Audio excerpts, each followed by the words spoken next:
ભગવાનને મેળવવાના સર્વે સાધનોમાં હે નિમિ શરણાગતિ સર્વે સાધનોનો સાર છે.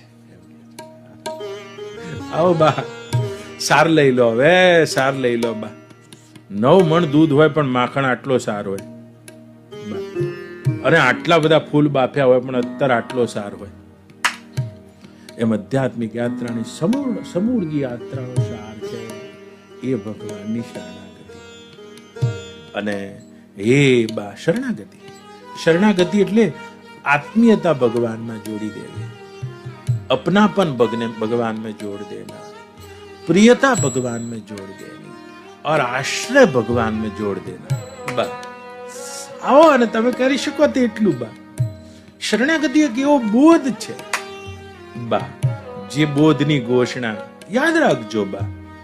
કોઈ પણ આધ્યાત્મિક શાસ્ત્રની શરૂઆત સંશયથી થાય. અર્જુનનો સંશય, મધ્યમાં આવતા આવતા સમાધાન, અને અંતે આવે એટલે શરણાગતિ. 3 પડાવ છે. અને જીવનો સ્વભાવ સંશયનો, અને એ સંશય અને ભગવાન પ્રત્યે છે. આ સંશય દૂર કરવા માટે ભગવાનનું સ્વરૂપ જાણવાનું બા, અને જાણો એટલે સમાધાન.